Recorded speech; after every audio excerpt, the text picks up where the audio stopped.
2016년 겨울이었습니다. 유난히도 매서운 추위가 얼어붙게 만들던 그 해 말이죠. 66살 김정희 할머니. 평생을 자식들 뒷바라지하며 살아온 그녀에게는 특별한 보물이 하나 있었습니다. 바로 첫 손자 민호였지요. 그 이야기는 6년 전으로 거슬러 올라갑니다. 2010년 민호가 겨우 2살이었을 때였어요.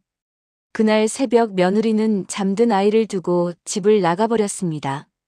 새벽 4시 문소리에 잠에서 깬 정희 할머니가 거실로 나가보니 2살배기 민호만 혼자 울고 있었습니다. 그날부터 정희 할머니가 민호를 키우기 시작했습니다. 기저귀 갈아주고 밥 먹여주고 재워주고 마치 자신의 아이처럼 말이에요.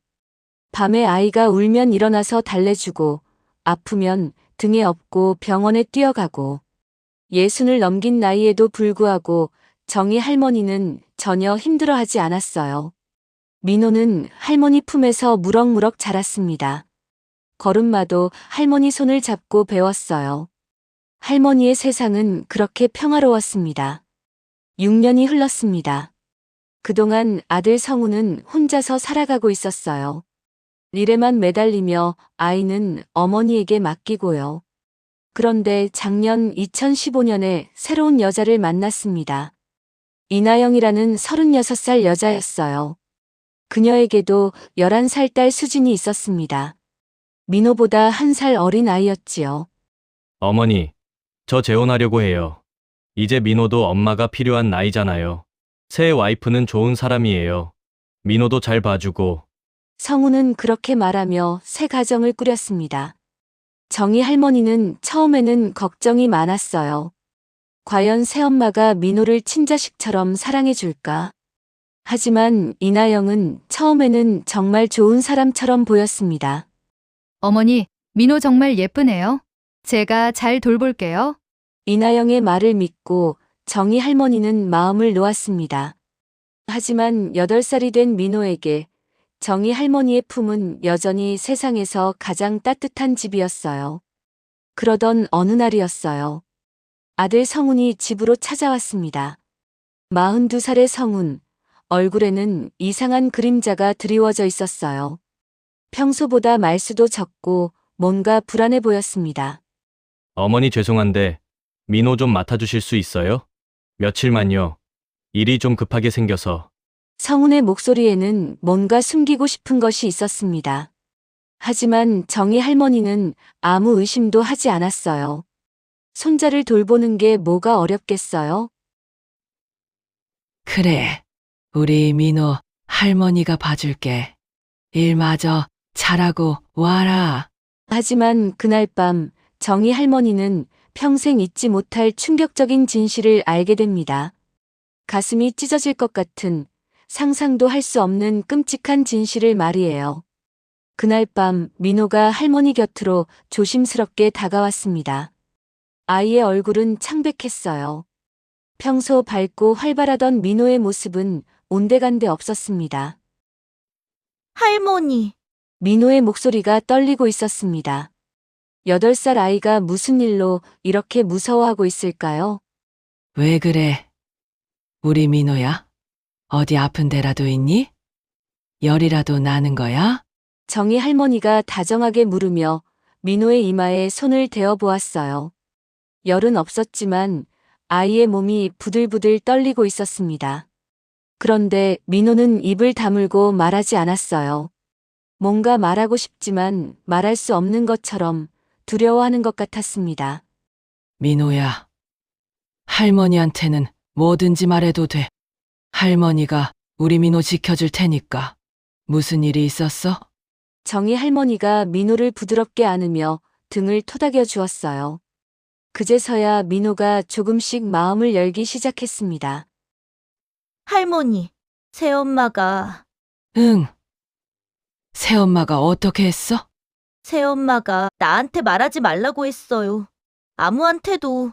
민호의 목소리가 점점 작아졌습니다. 정희 할머니는 가슴이 답답해졌어요. 뭔가 심상치 않은 일이 벌어진 것 같았거든요. 민호야, 괜찮아. 할머니만 알고 있을게. 새엄마한테도 말 안 할 테니까. 그러니까 할머니한테 말해봐. 한참을 망설이던 민호가 마침내 떨리는 목소리로 말했습니다. 할머니, 새엄마가 나 한겨울에 옷 다 벗기고 베란다에 가뒀어요. 정희 할머니의 머릿속이 하얗게 변했습니다. 귀를 의심하지 않을 수 없었어요. 뭐라고? 민호야, 다시 한번 천천히 말해봐. 새엄마가 내가 동생이랑 다툰다고 옷을 다 벗기고 베란다 문을 잠갔어요. 너무 춥고 무서워서 계속 울었는데도 안 열어줬어요. 민호는 울먹이며 말했습니다. 정희 할머니가 아이의 팔을 자세히 살펴보니 시퍼런 멍자국이 여기저기 남아 있었어요. 이건 뭐니? 누가 때린 거야? 누가 우리 민호를 이렇게 만든 거야? 아빠한테는 말하면 안 돼요. 새엄마가 아빠한테 말하면 더 무서운 일이 생긴다고 했어요. 정희 할머니는 가슴이 찢어질 것 같았어요. 어떻게 이런 일이, 내 손자에게 이런 끔찍한 일이 벌어질 수가 있단 말인가요? 민호야, 이제 괜찮아. 할머니가 있으니까 괜찮아. 하지만 정희 할머니의 마음속에서는 분노의 불꽃이 타오르고 있었습니다. 정희 할머니는 그날 밤 한잠도 이루지 못했습니다. 마음이 천갈래 만갈래로 찢어지는 것 같았어요. 이제 할 말 있어? 아직도 교육이라고 우길 거야. 내가 목숨처럼 아끼는 손자가 그런 고생을 하고 있었다니. 다음 날부터 정희 할머니는 민호와 조심스럽게 대화를 나누기 시작했습니다. 아이가 마음을 열고 더 많은 진실을 말할 수 있도록 계속 달랬어요. 민호야, 할머니가 맛있는 거 많이 해줄 테니까 우리 민호가 하고 싶은 말 있으면 언제든지 해도 돼. 할머니, 정말 아무한테도 말 안 해요? 아빠한테도? 그래. 우리 민호가 말하지 말라고 하면 할머니는 절대 말 안 해. 약속해. 며칠이 지나자 민호가 조금씩 입을 열기 시작했습니다. 할머니, 새엄마는 동생한테만 맛있는 거 줘요. 나한테는 남은 거만. 뭐라고? 그럼 우리 민호는 뭘 먹어? 너는 남자니까 다 양보해야 해. 너는 참아. 그렇게 말해요. 정희 할머니의 주먹이 저절로 쥐어졌습니다. 또 어떤 일이 있었어? 받아쓰기 못했다고 회초리로 때렸어요. 세상에. 민호의 이야기를 들으면서 정희 할머니의 분노는 하늘을 찔렀습니다. 하지만 섣불리 행동할 수는 없었어요. 민호가 더 큰 피해를 당할 수도 있으니까요. 민호야. 그런데 왜 아빠한테는 말 안 했어? 아빠가 알면 도와줄 텐데. 새엄마가 아빠한테 말하면 아빠도 나를 싫어하게 된다고 했어요. 그리고 할머니한테도 못 오게 한다고. 그래서 무서워서. 아이가 얼마나 무서웠을까요? 겨우 8살짜리가 그런 협박을 받으면서도 혼자 견뎌내고 있었다니. 그날 밤 정희 할머니는 결심했습니다. 더 이상 혼자 견딜 수는 없다고. 아들에게 모든 것을 말해야 한다고. 성훈아. 당장 집에 와. 내가 꼭 들어야 할 이야기가 있어. 민호에 관한 이야기야. 전화를 받은 성훈의 목소리가 당황스러워했지만 정희 할머니의 심각한 어조를 듣고는 바로 오겠다고 했어요. 성훈이 집에 도착했을 때는 밤 10시가 넘어서였습니다. 정희 할머니의 심각한 표정을 보고 뭔가 큰일이 났다는 것을 직감했습니다. 엄마, 무슨 일이에요? 민호한테 무슨 일이라도. 마음의 준비를 단단히 하고 들어라. 내가 듣기에는 충격적인 이야기일 거야. 정희 할머니는 그동안 민호에게서 들은 모든 이야기를 차근차근 했습니다. 베란다에 벌거벗겨 가둔 일부터 시작해서 차별적인 식사, 무자비한 매질, 그리고 아이를 협박해서 입을 막은 일까지. 성훈의 얼굴이 점점 창백해졌습니다. 처음에는 믿을 수 없다는 표정이었지만 할머니의 구체적인 설명을 들으면서 점점 현실을 받아들이게 되었어요. 사실 민호가 뭔가 이상하다는 생각은 했어요. 예전보다 말수도 적어지고 제 앞에서도 위축되어 보이고 그런데 설마 그런 일이 있었을 줄은. 자신의 무능함과 무관심이 원망스러웠어요. 민호는 울먹이며 그동안 당했던 모든 일들을 이야기했습니다. 성우는 들으면서 주먹을 불끈 쥐었어요. 혈관이 불끈 솟아오르고 얼굴이 벌겋게 달아올랐습니다. 내가 왜 몰랐을까? 내 아들이 이런 고생을 하는데 내가 어떻게 아버지라고. 성우는 아들을 꼭 안았습니다. 가슴이 터질 것 같았어요. 미안하다. 민호야, 아빠가 정말 미안해. 이제부터 절대로 그런 일 없게 할게. 정희 할머니가 아들의 어깨에 손을 얹었습니다. 성훈아. 그런데 어떻게 할 거야? 당장 집에 가서 따져야죠. 와이프한테 똑똑히 말해야겠어요. 함부로 행동하면 안 돼. 애미가 어떻게 나올지 몰라. 당신이 민호한테 그런 짓을 했다는 게 사실이야? 나영은 설거지를 하다가 돌아보며 시치미를 뚝 뗐습니다. 무슨 소리야? 누가 그런 말을 해? 누가 말했든 상관없어. 사실이냐고 묻는 거야. 성훈의 목소리가 점점 높아졌습니다. 민호가 직접 말했어. 한겨울에 벌거벗 껴서 베란다에 가뒀다고. 그것뿐만 아니라 맨날 차별하고 때리고. 이나영의 얼굴이 순간 굳어졌습니다. 들켰다는 걸 직감한 거예요. 하지만 여전히 뻔뻔했습니다. 그건 교육이야. 남자애니까 강하게 키워야 하는 거야. 요즘 남자애들이 너무 나약해. 교육이라고? 벌거벗 껴서 베란다에 가두는 게 교육이야? 그게 교육이야? 성훈의 목소리가 집 전체에 울렸습니다. 아래층에서도 들릴 정도였어요. 소리 지르지 마. 이웃들이 다 들어. 들으면 어때? 당신이 한 짓이 부끄러우니까 들키기 싫은 거지. 나영이 갑자기 태도를 바꿨습니다. 지금까지 숨기고 있던 본 모습을 드러내기 시작한 거예요. 그래, 내가 그랬어. 그런데 어쩔 거야? 난 내 딸 키우는 것도 벅찬데 남의 자식까지 친자식처럼 키우라고?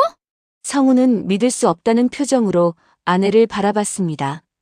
당신 정말 그런 생각이었어? 결혼할 때는 민호도 내 자식처럼 키우겠다고 했잖아. 당신이 민호를 제대로 가르치지 못해서 말 안 듣는 거잖아. 제대로 가르치지 못해서. 그래서 때리고 굶기고 베란다에 가둔 거야. 그 정도 해야 정신 차리지. 남자애들은 원래 그렇게 키우는 거야. 성우는 더 이상 참을 수 없었습니다. 냉정하게 말했어요. 그래, 이제 네 본 모습을 다 봤어. 오늘부터 민호는 엄마한테 맡길 거야. 뭐라고? 나영은 쉽게 물러서지 않았습니다. 오히려 더 교활하고 악랄해졌어요. 지금 아이 말만 믿고 나를 범죄자 취급하는 거야? 나는 단지 엄하게 키운 것뿐이야. 엄하게 키운 것? 그게 엄하게 키우는 거야? 이나영의 뻔뻔함에 성우는 말문이 막혔습니다. 그때 정희 할머니가 나타났어요. 엄마? 언제 오셨어요? 사실 정희 할머니는 며칠 전부터 주변 이웃들에게 사실을 확인하러 다녔습니다. 이게 뭐야? 나영이 당황하며 물었습니다. 네가 우리 민호한테 한 짓 다 녹음해 왔다. 듣고 싶으면 같이 듣자. 민호가 벌거벗고 베란다에서 덜덜 떨며 울부짖는 장면, 새엄마가 호통치는 소리들, 이웃들의 증언이 다 담겨 있었습니다. 성우는 영상을 보면서 주먹을 쥐고 풀기를 반복했습니다. 나영의 얼굴은 새하얗게 변해갔어요. 이건 어떻게... 정희 할머니의 목소리는 차갑기 그지없었습니다. 이제 할 말 있어? 아직도 교육이라고 우길 거야? 이나영은 더 이상 변명할 수 없었습니다. 결정적인 증거가 있으니까요. 정희 할머니는 혼자서는 이 분노를 참을 수 없었습니다. 그래서 큰딸 박선영에게 모든 사실을 털어놓기로 했어요.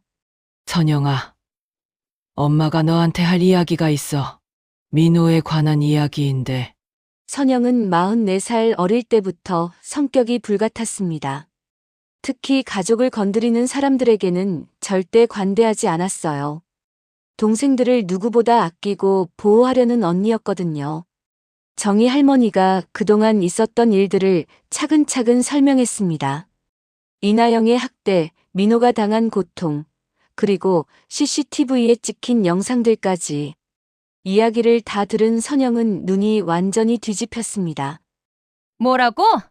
그년이 우리 조카한테 그런 짓을 했다고? 한겨울에 벌거벗겨서 베란다에? 그래, 이웃들 증언도 다 있어. 엄마, 가자. 내가 직접 가서 그년 혼내줄 거야. 어떻게 우리 조카한테 그런 짓을 할 수가 있어? 선영은 당장이라도 달려가겠다는 듯 일어섰습니다. 선영아, 진정해. 함부로 행동하면 진정하라고요? 내 조카가 그런 고생을 했는데 어떻게 진정해요? 당장 가서 그년 정신 차리게 해줘야겠어. 그날 정희 할머니와 선영은 이나영의 집을 찾아갔습니다. 어디 있어? 나와. 집에 있던 나영이 놀라며 나왔습니다. 갑자기 왜 이러세요? 이렇게 들어오시면 왜 이러냐고? 내 조카한테 한 짓을 알고도 그런 소리 해? 선영은 주먹을 불끈 쥐며 나영에게 다가갔습니다. 평소 온화한 성격이었지만 가족일에만큼은 누구보다 무서워지는 여자였거든요. 당신이 사람이야? 8살짜리를 한겨울에 벌거벗겨서 베란다에 가뒀다고? 양심이 있으면 지금 당장 무릎 꿇어. 정희 할머니도 분노를 참지 못하고 소리쳤습니다. 내가 손주를 어떻게 키웠는데 2살 때부터 내 품에서 키운 아이를 내가 감히 그런 짓을 해? 이나영은 처음엔 억지를 부렸습니다. 저는 잘못한 게 없어요. 그냥 아이를 바르게 키우려고 한 것뿐이에요. 요즘 애들이 너무 버릇없어서. 바르게 키우려고? 벌거벗겨서 베란다에 가두는 게 바르게 키우는 거야? 선영이 소리쳤습니다. 여기 증거 다 있어. 당신이 한 짓이 다 녹음되어 있다고 볼래? 이나영의 얼굴이 창백해졌어요. 더 이상 변명할 여지가 없었습니다. 이제 뭐라고 할 거야? 아직도 교육이라고 우길 거야? 결국 이나영은 사람들의 시선과 가족들의 압박에 못 이겨 무릎을 꿇었습니다. 제가 잘못했어요. 다시는 안 그럴게요. 하지만 선영의 분노는 쉽게 가라앉지 않았어요. 미안하다고? 미안하다고 끝나는 거야? 우리 조카가 얼마나 무서웠겠어. 얼마나 아팠겠어. 정말 잘못했어요. 앞으로는... 앞으로? 앞으로가 어디 있어? 당신 같은 사람한테 내 조카를 맡길 수 없어. 그날 이후 표면적으로는 조용해진 듯 보였습니다. 어머니, 이혼은 안 하기로 했어요. 그래도 2아이의 아빠잖아요. 어머니만 괜찮다면 민호는 엄마가 키워주세요. 제가 매달 생활비 넉넉히 드릴게요. 회사도 더 열심히 다녀서 돈도 더 많이 벌고. 돈 걱정은 하지 마라. 우리 민호만 건강하게 자라주면 되는 거야. 하지만 이혼 과정은 순탄하지 않았습니다. 이나영이 끝까지 버텼거든요. 시간이 흐르면서 이나영은 점점 연락을 피하기 시작했습니다. 명절에도 집안 행사에도 핑계를 대며 피했어요. 명절이 다가와도 정희 할머니 집에 오는 건 성훈과 민호뿐이었어요. 정희 할머니는 처음에는 서운함과 씁쓸함을 느꼈지만 민호의 밝아진 얼굴을 보면서 마음을 다잡았습니다.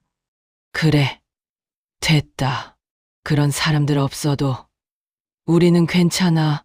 내 아들, 내 손자만 내 곁에 있으면 되는 거야.